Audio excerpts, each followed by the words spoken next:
And let me tell you about the Higher Self Expo July 2021. It's a 24-hour event with 33 guest speakers who are sharing their wisdom and exploring the connection between science and spirituality. Today's guest is a guest speaker at this event. To register your place and find out more, go to www.higherselfexpo.com. Hey everyone, it's Louisa Munson from Feel Good Astrology, and I'm really excited today because I'm about to interview Cristiana Eltrayan, and I haven't really met her properly before. We had a little phone call yesterday, just a really short one to agree on a bit of a direction today, but I'm really excited about what we're going to be talking about, because we're going to be talking about brainwaves and Breatharianism as an overarching theme. And this is something that's often captured my attention, but I've not really learnt too much about. So I've got high expectations for this. Let me tell you a little bit about Cristiana before I let her into the show.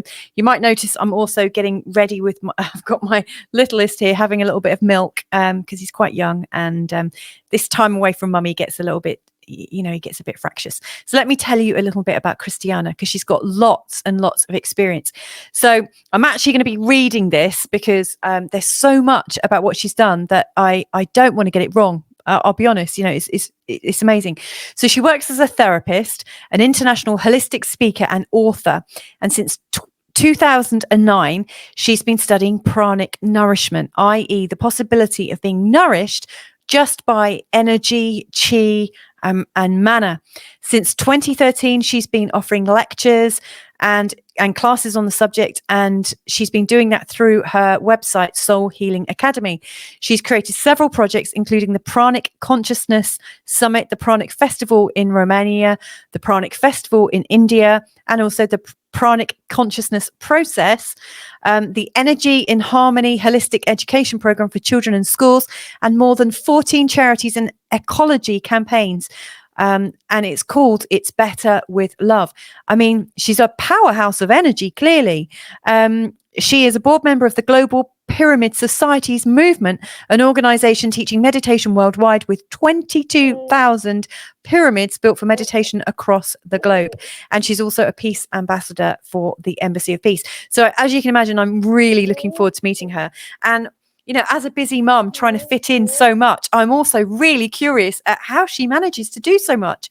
And it makes me wonder, is the Pranic Path that she's going to be talking about today, is this one of the ways that she has so much energy? Is this how she is able to fuel her life and to be able to go into it with such passion and such purpose? So let's find out. In a moment, I'm going to be introducing you to Cristiana, and I'm really excited. So anyway, thank you for listening, and thank you for,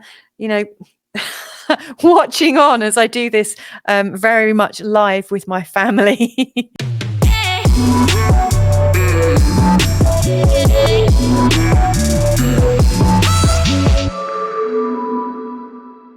So welcome here, Cristiana. I'm really honoured to have you here with me to have this feel-good conversation.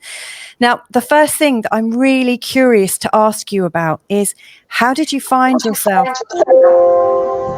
on the Pranic Path? Yeah, that's a great question. I was really interested in energy ever since I was a child.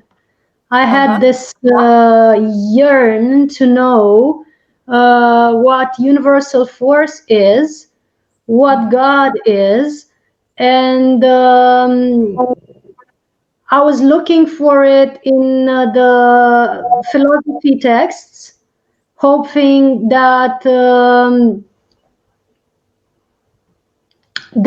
I would find the answers.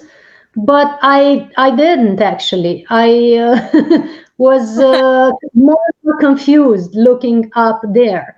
So eventually, after a few years in my adolescence, I got to this English teacher who has taught me some meditation techniques. I was doing English lessons in private, and she taught me some meditation techniques, and so I discovered how energy was working and how it was flowing in my body. And I was meditating in a little crystal as a child. And then later on, at about 28 years of age, 27, 28 years of age, I really took on meditation as a daily practice, because for 20 something years, I just was playing with it. But at 28, because my inner state wasn't really balanced, having worked 16 hours a day as a general manager of several corporations and then my own company, I got unbalanced. So I had to kind of balance back with that. So I started taking on meditation and several healing practices as a daily basis routine. And I learned that as I meditated more and more, I would need less and less food. For instance, I needed less heavy food. So naturally, I moved into vegetarianism since my adolescence. And then I moved into veganism as I detoxed and meditated more in my early young years. And then I moved into more raw food. And then I moved into more liquid food along the years, right? In the past 12 years, my diet has evolved into that. But the first time I heard about it was when somebody in a conference in Romania, somebody called Jasmine, has talked about it and said that she doesn't need physical nourishment and so on and so forth. And for me, it sounded perfectly normal and natural. And I was discovering within myself that with my practice, my food gets lighter and certain foods are literally intolerable for my body, like meat and heavy products and animal products and so on. So I understood it having had this experience already. Since then, I participated to several breatharian or pranic nourishment events. I've met so many people that are nourished in this way. I have close friends now that have lived in the same house with me and traveled with me that have demonstrated that they don't need physical food. I myself have long time since I don't always need physical food, so I know it's possible. So this took me into this journey of further diving into it, research into it, bringing the science and the spirituality together in it. I want to learn not only from direct experience or from the experience of my friends, but also want to know from the scientific perspective what's happening in the human body. So I'm going on with it, organizing events and writing books and holding conferences and joining scientists and spiritual people together. That's my journey in brief. Well, that's an amazing journey. Now, you were mentioning the science of it. What does the pranic lifestyle do to your brainwaves? What changes occur with your brainwaves? That's a great question, and it's a two-ends question or two-way question, because the pranic lifestyle does something to your brain waves in terms of your mind becomes more peaceful and you're moving slowly from the common beta brain waves to the more peaceful alpha brain waves, and then you can end up spending more of your day into the theta brain waves, and I'll explain what that is in a second. And that's because the lifestyle is influencing the pace of your mind. But the other way around is also because as you train your mind to be stiller and less agitated and more focused and calmer, you also evolve on your pranic path, not needing that much food. Actually, that's the path that I know. So I've noticed that with my lifestyle, I've learned to tame my mind, to quiet it as much as possible, to make it less agitated, so it consumes less energy from my body, from my physical vessel, and therefore I need less physical food when my mind is calm. And there's a book that I've written. It's called the Pranic World Book, this one. It's dressed just like me, where yeah, coincidentally. And I've explained here how our lifestyle is actually influencing our brain waves and as a result, it's influencing our food intake and food necessities. To explain brain waves, because that's important for the viewers that are non-scientific, brain waves are basically the states of mind, or the mind phases. In science, they're defined as electrical impulses in the brains. It can be measured in hertz frequencies, and an individual's behavior is communicated between neurons within our brains, as well as the emotions and the thoughts. And depending on how agitated the mind is, these hertz frequencies, these hertz waves are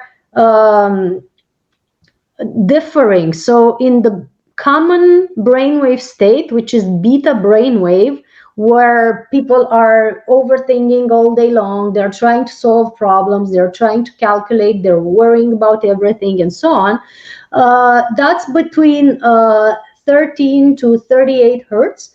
And it's the faster brainwave frequency, where your mind doesn't get to rest much. And it's then that you're becoming hungry, or you certain thoughts or emotions, right? Some people are actually using foods to cover up certain emotions or thoughts, to not be able to hear them or feel them. And that's when people are tending to eat 3 meals a day and 4 snacks in between, just because the mind is consuming so much energy. And that's a demonstrated fact.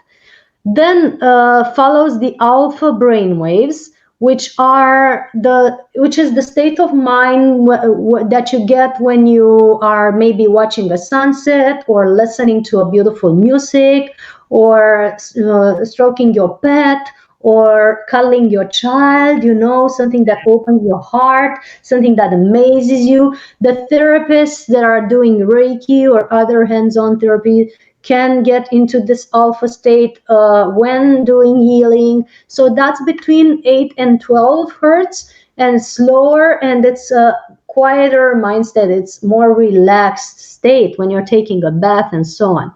So that's helping also for healing. Then and you might notice that when you're in that state, your diet might get lighter. The more you do self-healing or therapy, or the more you learn to relax and meditate, naturally your nutrition gets lighter and healthier, and you have less cravings and less abusing your body with foods that wouldn't belong there. Then the best for breatharianism specifically is the theta brainwaves pattern. And I know you have many healers in your audience and in your niche. So the theta healers know all about it. It's the state between 4 or 3 to 7 hertz. Is this very relaxed state. It's the state commonly known between wake and sleep, right when you're falling asleep, right? Yeah. And then the theta brainwaves start to kick in. And for the trained meditators, the ones that are knowing how to quiet their minds and to live all day long in a peaceful state, that can be a common daily state even when you're awake. Sometimes even when you're speaking, if you're not thinking, if you're downloading information, that I always or very often do, you can be in that state. And there, your mind is very quiet or no agitation, doesn't consume much energy, because mind is a very, very large energy consumer. And then you are less hungry and you feel more nourished by this energy that is called prana, chi, mana, or life force. And that's with caloric,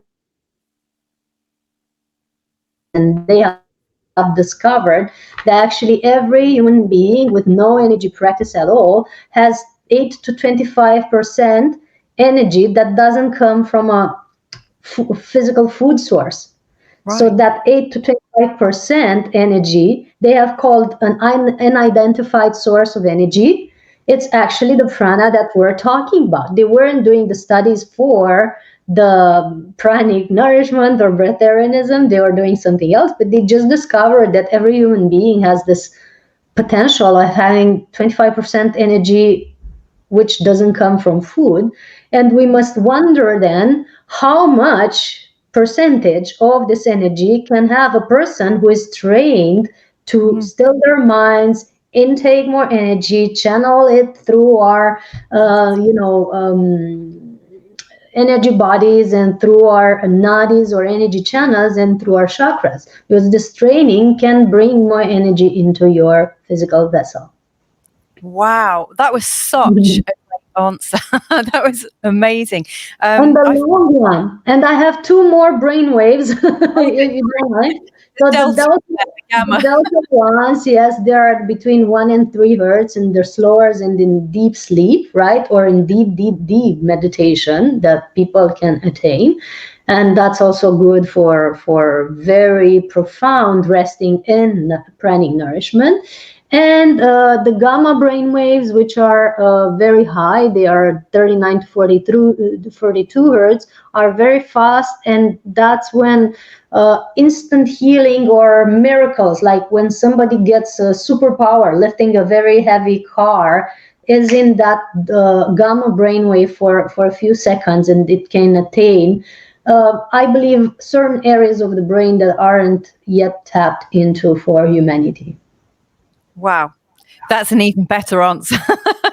Thank you so much. So that was really helpful, because what interests me is I turned vegan in my diet about 9 months ago. And one thing I have noticed as a knock-on effect is I just feel so much calmer. So much calmer. And in the work that I do, I often find that I go into moments of channeling where just information comes through me and I'm really not involved in what I'm doing. It just feels like my mouth is opening and I don't even remember what I say in these moments. It's almost as if what's coming through me isn't for me, it's for the person I'm working with. And so I must be in an alpha down to theta brainwave? I would say theta, because in alpha you normally remember because your mind is still present, it's more quiet but present, whereas in theta is quite silent, and that's why it doesn't record the information.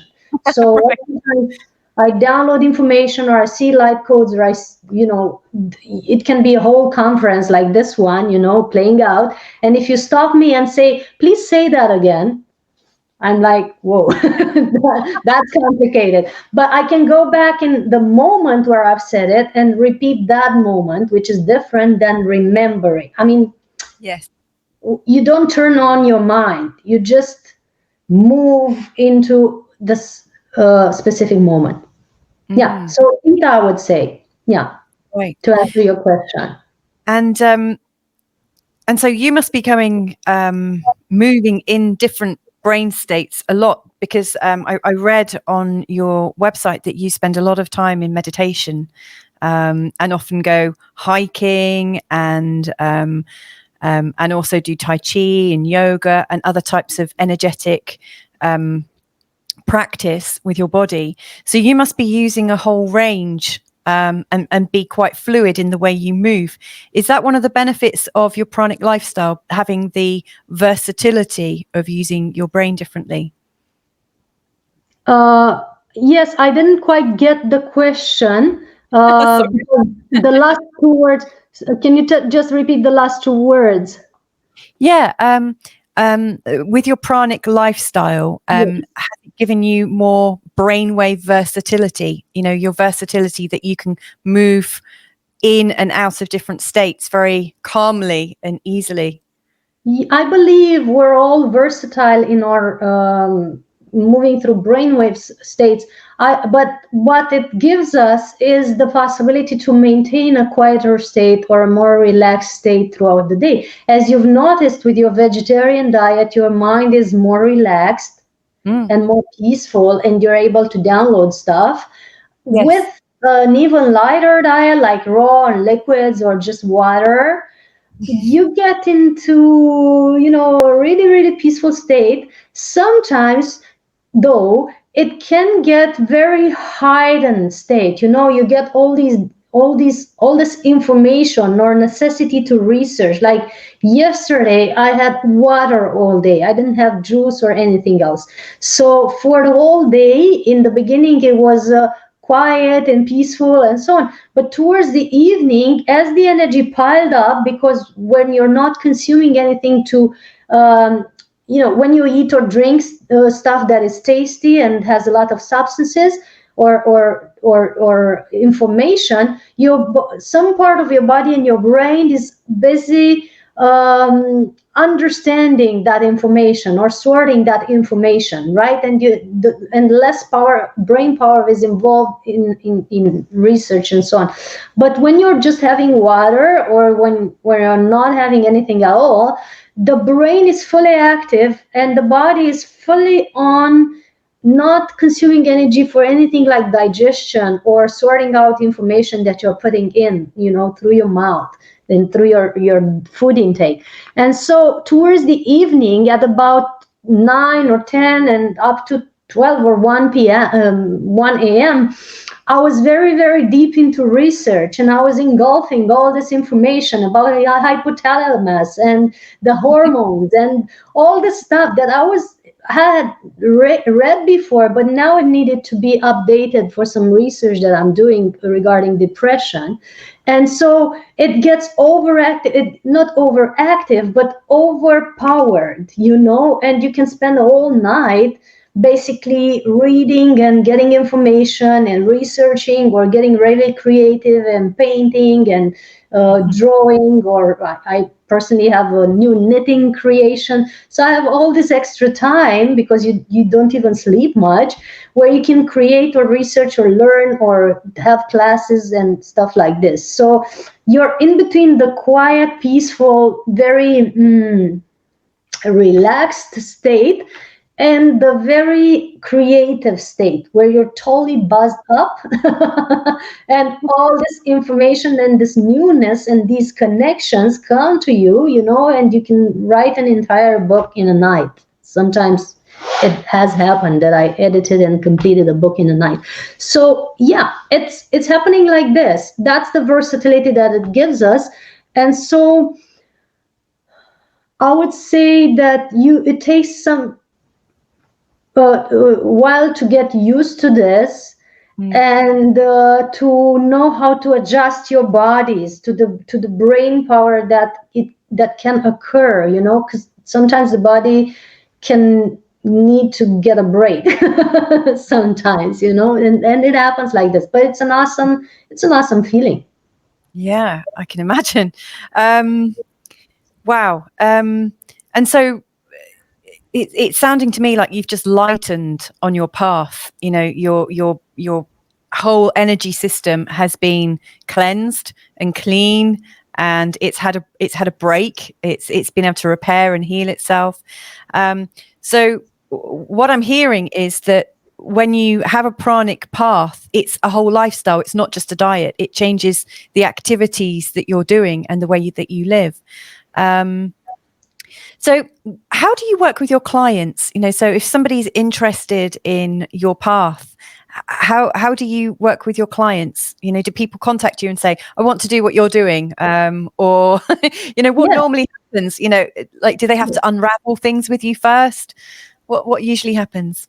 Normally, there's several ways. I have one-on-one sessions that help people unblock certain traumas, or clear out certain traumas, certain belief systems, because getting into this lifestyle, you have to overcome a lot of rigid belief system regarding your nourishment and what it is, your physicality and what it is, because you have to figure out the fact and encompass the fact that you are made of molecules and atoms, and that's not dense matter as it seems. It can always undo itself, redo itself, undo itself, redo itself every plonk second, because it's actually molecules and atoms, right? Yeah. And when you see yourself like this, you're aware that this whole body is an energy creation, and that you can actually be nourished by energy.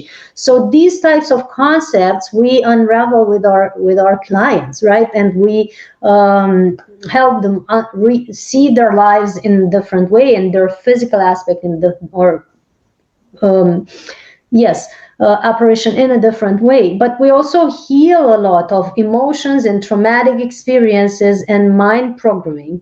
That doesn't necessarily have to do with diet. It can have to do with relationships. It can have to do with jobs that were lost or failed at. It can have to do with all that is recorded by the body and the mind as being traumatic, because that is creating certain blockages in the energy system of a person and in a subconscious of a person that can eventually block the energy from flowing, and that's creating an impossibility for the person to be nourished fully by prana. So we have to clear all that stuff out, and it can take it can take a while. Nobody, I believe, can expect to become breatharian overnight, and we're not promising anyone actually that they would become breatharians. What we can promise, however, to everyone is that they will be, and everybody is, much more connected to source and their higher self and to their intuition and to their inner flow. That's what we get people to as a direction, right? Because to me, as you said, this is not about the diet, and it's not about not eating. It is about how connected you are, how fine-tuned and how in alignment you can be. And from there, you can choose to eat, not eat, diminish your food intake, the quantity, increase the quality of your food intake, and have, days, weeks, or months with no food at all if you choose to. So we do one-on-one sessions, private sessions like this. Normally I have one session or a program of 7 sessions with people that are individual, that are one-on-one sessions, and we discuss very profoundly, and we do energy clearings and meditations and healing techniques during these sessions. We also do a program for 8 years now. We've done this Pranic process online, where we have a group of people that for 8 days we meet daily, and we explain the lifestyle, the methods, the meditations, the energy techniques, the programming and views that support this lifestyle, and how to be more connected, more fine-tuned, and your higher self. And in these armed, and they get to a lighter diet, but mostly to a higher state of consciousness. So these are the 2 ways that we work with people, either individually or in groups with this Pranic process online. And we also do retreats that people attend. Now this month, at the end of the month, we have a retreat. We can meet in several ways like this. And there's the Pranic festivals, like we have the one at the end of May in India and the one at the mid-August in Romania, where several Pranic people are presenting their work. And there everybody can come and just learn. You don't want to maybe go to Pranic nourishment, but you can learn the news about it and what's possible. And then you look at your food intake in a different way and maybe put half of it on your plate.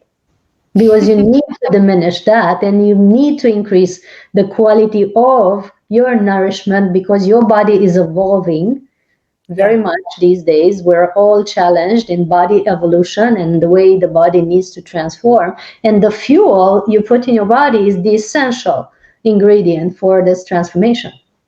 Mm-hmm. Yeah, as well as the consciousness sleep as well. Yeah, definitely. What I'm hearing as well is that you are not just treating the person, but you're treating the energy of the person. Like, you're looking at the energy fields and really connecting in. Does the same go for plants and places? Anything that has an energy matrix?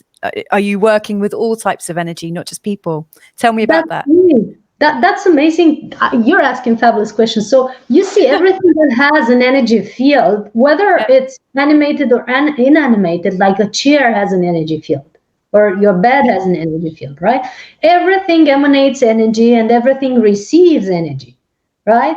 And everything is connected to everything. So when you come into a space, naturally your energy affects the energy around. So yes, when I go into a place, for sure I fine tune to the energy of the place and to the energy of the people and to the energy of the plants and pets in the house. And sometimes I'm getting so much information that it's like, oh my God, these plants haven't been watered. They are all thirsty and hungry. Or, oh my God, this pet is unhappy because it hasn't been taken out for so long. And sometimes I tell the owner, if you don't mind, you might want to da da da. How do you know that? It's like, they're all speaking to us all the time. So things like that, of course. So not just people, but also places, plants, pets, and also big locations like a mountain area or an energy vortex or a sacred site. I work a lot with sacred sites. I love this work particularly because it powers up the whole planet. It's just an amazing way of enhancing human evolution. When we power up the sacred sites, when I talk about sacred sites, I refer to places like the pyramids in Egypt or the pyramids in Romania or the sacred sites in Peru and Mexico and so many more. These are the chakras of the planet. The way we have chakras, the planet has chakras. And when they're opened and working harmoniously, the whole planetary grid is powered up and the humanity receives much more energy and upgrades in consciousness. So it's the best way to work with people, actually, when you upgrade sacred sites. Wow. So I love it. Yeah, we can do that. Everybody can do. Excellent. And I guess, can you do that with collectives of people that you work with across the world, remotely on a Zoom call? Are you able to tune in areas? Yeah, basically that's been my work for the past year, because since March 2020, I've been mostly confined to this country where I'm now, not moving around as much as I used to, except a few trips in other countries, but not as much as I used to. So most of my work has been online. So of course you learn how to tune into groups of people when in physical presence, when in conference, and with voice and energy streaming, you can modulate the energy in such a way that everybody gets calmer and happier and even healed. You can do this online as well, because energy goes everywhere. It's not limited by the medium through which it's transmitted. It can just be free. That's why I love the topic of free energy and how to encompass and distribute it, because I know all energy is free, actually. Definitely. Yeah, absolutely. I really cannot wait until that's our reality, that everybody is just, let's not wait any longer. I do that because that keeps us in kind of slavery, doesn't it? It keeps us in, it prevents us from really learning more about our nature and the nature of the world, because we're so worried about our existence, with all these different energy matrices, are you also, I'm sure you are, tuning into other beings around you, not just what we see in front of us, like a tree or, a chair? Existence is so vast, and we have so many friends that aren't really visible at the moment, just because not everybody is ready for them to be visible. I mean, everybody could tune into all these wonderful beings of light, or intraterrestrial or extraterrestrial beings and so on. But we have to readjust our concepts about them as a planetary mass in order for them to want to be really get familiar with us. We sense all of that and communicate with, but as the same as with the free energy, that you were saying that it would be high time we have it. it takes a higher state of consciousness for the general population, so that such beings can actually get in touch with all of us the same way they get in touch to some of us. Because if you are seeing such beings and you try to shoot or destroy them, and you're using that presence for destruction and not for collaboration, that is not a way to, interact. And they're just waiting until we get to a higher state of awareness where we're aware that they're all friends. And same with free energy. It takes it took some while until people are ready to use the energy when free, to use it for just beneficial purposes and not to get more power and overpower others. So that's why at the moment we don't have free energy. First, because general population doesn't believe in it. Yeah. If you're still believing in poverty, scarcity, and the necessity to take physical food, then you're not ready to have free energy. First, you believe in something, you imagine it, and then it becomes created in the physical world. You see it in front of you. So we have to basically encompass it in our physical bodies as pranic nourishment, and then it will easily manifest in the outer reality, in the day-to-day life, in devices, and so on. I hope physicists and scientists are not upset that I just said that. And the same with the light beings or the beings in other realms or other frequencies. You have to adjust your brainwave frequency to the alpha theta state to be able to see the unseen or perceive, the other layers of the rainbow. Even if they're not visible to the physical eyes now, you're only seeing from red to violet. It doesn't mean that infrared and ultraviolet doesn't exist. The same with other realms and other levels of frequency. We have to get ready to believe, to be able to imagine, to adjust our brainwave frequency and the eyesight, 2 eyes, third eye, fourth eye, the eye of the heart, and then everything is visible. I love the fourth eye. That's amazing. I love the idea of that, or the reality of it. Wow. Yeah. The best way to open your third eye is to learn to see with your fourth eye first. Wow. Yes. I truly and fully believe that. The eyes of the heart are the best to see with. Fantastic. Oh, God, I could talk to you all night. I really could. Let's go for it. Thank you so much. I'm curious now, given your perspective, which is quite unique, because not many people, in this reality see things from your perspective.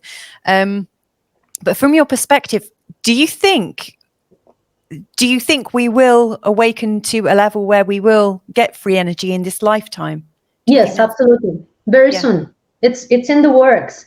I have many friends, scientists, bless their hearts, who are already knowing about this and have the key to it. Anytime humanity is ready, this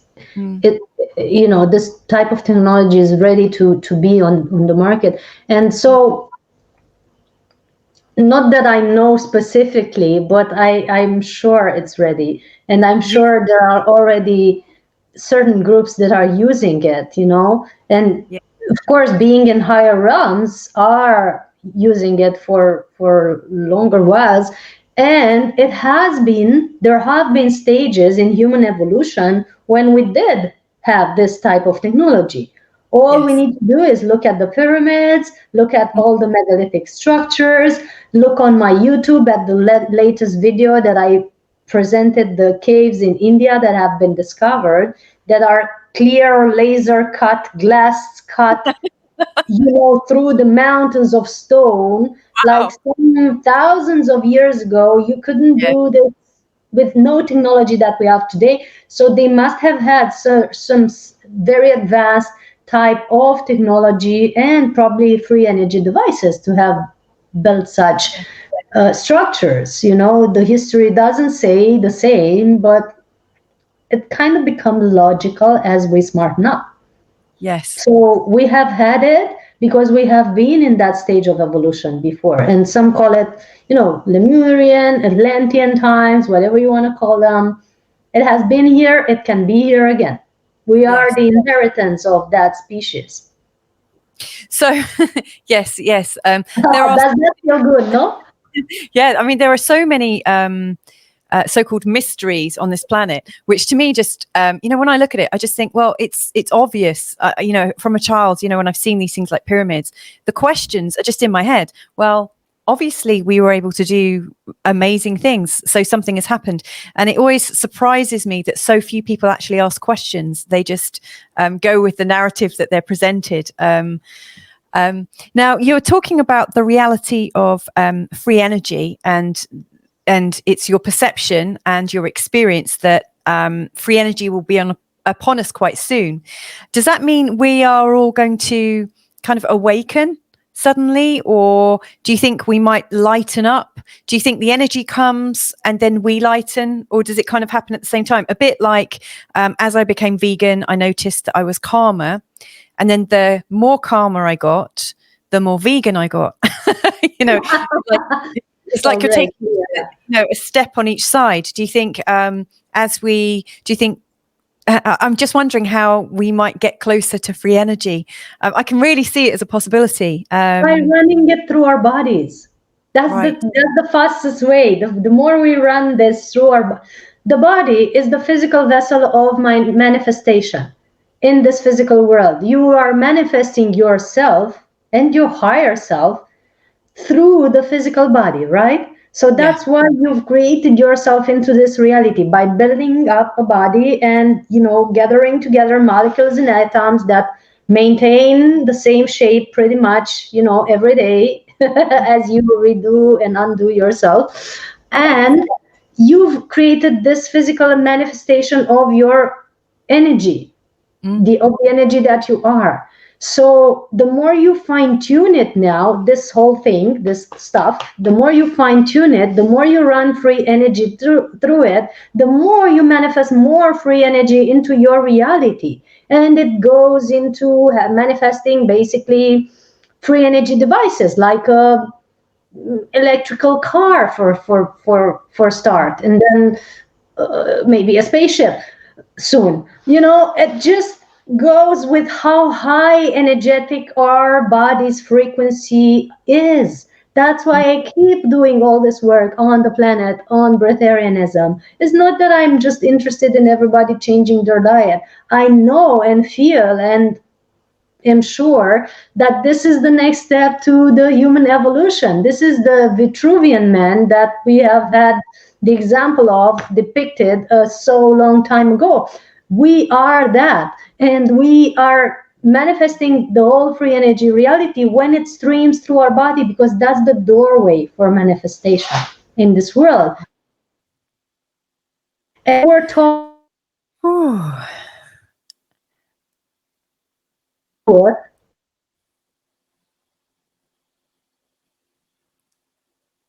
Oh, I'm losing you.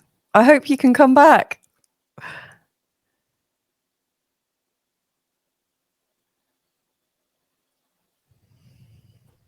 Are basically in alignment with your level of consciousness. Mm-hmm. So basically, it depends on your lifestyle.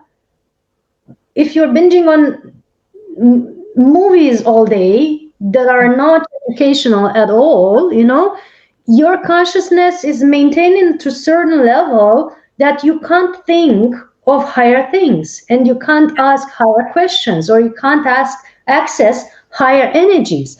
Same if you are maintaining your brain waves into the beta, busy, worried state that we're trained to be in these days, with the fear, poverty games playing around, like, oh my God, you're gonna die if you don't do this and that, and you're gonna lose your job.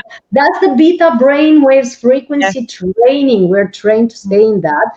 If you're keeping yourself in that state, you won't have time, energy, and frequency bandwidth to go into the bigger questions, like, what is this body really running with? Is it really running with corn and pork? Or could it be something else? I mean, these are the questions that you start asking yourself when you quiet your mind, when you look into more research and less Netflix.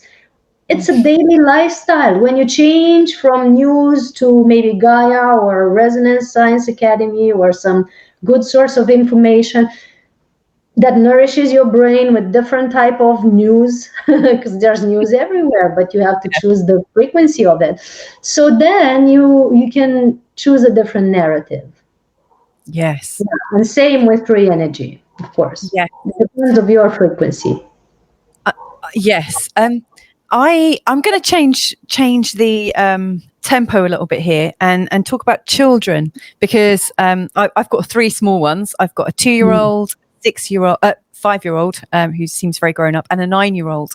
And I'm wondering what brain waves are children in, around birth? Like, what happens with their brain waves? I'm sure that parents train their children out of the meditative state and we cultivate them into beta very, very quickly. But where is the natural place for children? If we weren't, what's your experience of that?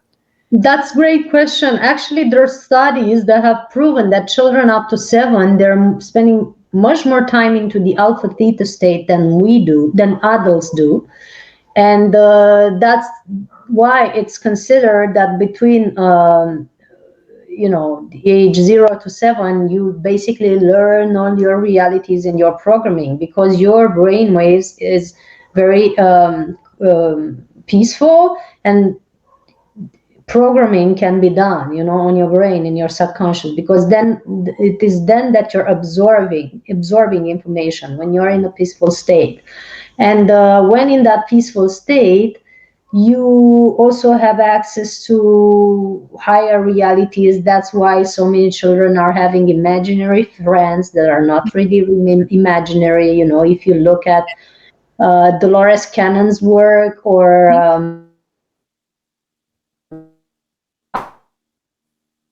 that work with children, you will notice that they have a lot of data already piled up of children reporting visits on starships, visits on inner earth cities that they do overnight, where they learn different things like higher physics and higher medicine and so on. They all have commonly described experiences in different countries, in different zones of the globe, which means they go to the same place, in their dreams, with the same type of friends that are imaginary. So what's the deal with that, right? There are actually scientists that are doing such studies, and there's also Mary Rodwell that I've interviewed personally for the Pranic Consciousness Summit, a platform that I constructed. And the children are in that state and are having access to these worlds, and are having so much higher frequency information these days, and they have always had, and they're learning so advanced things in their journeys overnight, in the dream state, or in their daily daydreaming, so that the school they're going to on earth is really, really boring. And if you don't believe me, ask your children, and then try to listen to them, and then try to not discourage them, saying that is just imagination, or that is just something that they should forget, because that's how the parents train them out of that, saying, oh, that's not true, or stop being silly, or don't be weird. I was always told, you're not normal. You're not normal. And there I am now as an adult saying, I don't want to be normal. I'm just fine the way I am. Yes, But you really see, we train them to be dull and normal. And nobody wants normal. Normal is boring. Well, normal's not necessarily going to help the world evolve, is it? It will just stay the same if we just keep having more and more normal. Yeah. And who says what normal is anyway? Exactly. We don't have a norm for normal anymore. So, yeah. Yes, good point. There's Higher Self Expo that's taking place in July this year on the 17th and 18th, and it's 24 hours worth of really interesting talks with 33 guest speakers, and you're one of the guest speakers. So what are you going to be presenting at the Higher Self Expo? Can you share a little bit of that? I'm going to be speaking about free energy, breatharianism, and sacred sites, as they're all linked together. You know, I was saying that the sacred sites in this planet, they hold a proof of free energy, like the pyramids and so on. And having this proof of free energy, they demonstrate that free energy has been possible and then will be possible on this planet. And the other proof is the people that are nourished by prana or life source or mana or chi, some of them not needing physical food for more than 20 years, more than 30 years, not eating, some of them not drinking. I know them personally. They're my friends. I drink water and tea most days and juices. And when I eat, I can't eat more than a fistful. So I could say that I'm a living proof of that too for a few years.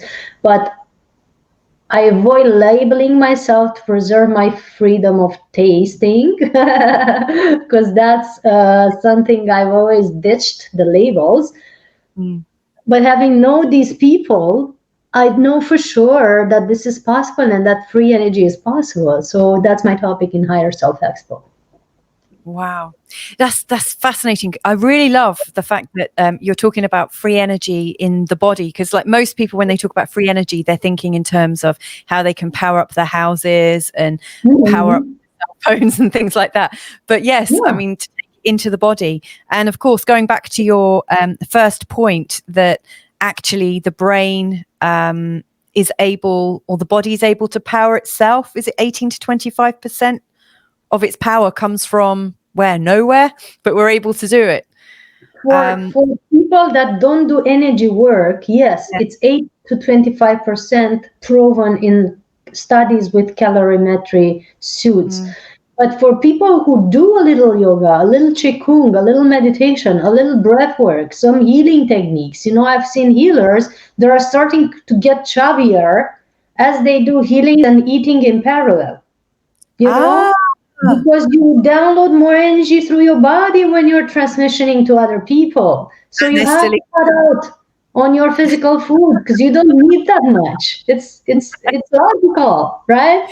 So I've seen people say, I'm getting chubby with just water. Well, drink less water then. You don't need it. You're powered up by the energy that you're using in your sessions. You know? That actually makes sense. Total sense to me, because actually when I went vegan, I lost lots of weight and felt amazing, and then my work was changing, and then I started getting chubbier again, and I couldn't stand it. So thank you. That's it. If someone's been listening to you chatting today and is thinking that they want to work with you, what's their best way of connecting with you? There's a website that is called soulhealingacademy.com, soulhealingacademy.com. There at the contact session, you find all the details. There's also my Instagram, which is @Eltrayan, same as my name.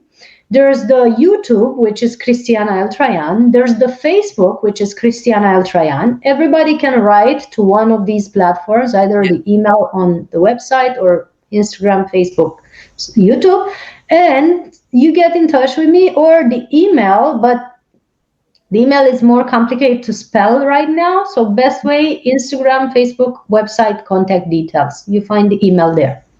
Okay, that's fantastic. Last question. I mean, I really don't want this to be the last question, but I think I think maybe if we want to chat again, we actually book another time and go deeper on something. But if there's one thing that you'd like people to take away from this conversation, what would it be? Like one possibility, what would it be? Your freedom is determined by your lifestyle and your daily choices. It's not something somebody gives you or takes away from you. It is you that you're building it every day, with every choice, with every determined action for evolution. The freer you want to be, the more steps you have to take towards heightening your frequency. And that's the pathway to higher brainwaves and better lifestyle. And of course, we can build that together if you want to work with me. Wow, that was outstanding. I love that so much. Oh, Cristiana, all I can do is absolutely thank you so much. I'm going to enjoy watching this again and again. And I absolutely recommend that anyone that's watched this, that they bookmark it and like it and subscribe and watch again and share far and wide, because this was amazing. Thank you so much for your time today. Thank you so much. Awesome. Thank you. It was great questions. Looking forward to collaborate again and do a future show if necessary. And thank you for your presence and your wisdom. It has been a great conversation. Thank you so much. Blessings. See you soon. Oh my God, about an hour has passed since my interview with Cristiana this evening.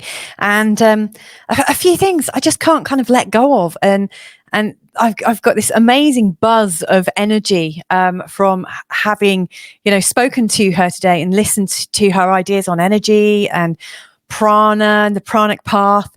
One of the things that really stuck with me is the fact that there is free energy there for us, and we can just kind of invite it in, and we can use that energy and we can heal ourselves, and that it's always there for us. And even people who have a really normal diet and who don't really have much of a belief system, like really kind of people who are less involved in spirituality, if 8 to 25% of their energy is free energy coming in, just imagine what kind of miracles you can be creating as you get used to taking in more energy. This is real food for thought. I really cannot wait to have Cristiana on again, and I'm really looking forward to her talk on the Higher Self Expo. Anyway, thank you so much for joining us today. I really, really appreciate your support. If you have enjoyed this, then please do like, subscribe and share, and obviously comment. If there's something that you'd like to see at a future episode or someone you'd like me to interview, then please let me know and I'll be sure to follow that up. Anyway, lots of love to you from Portugal. Take care. Bye for now.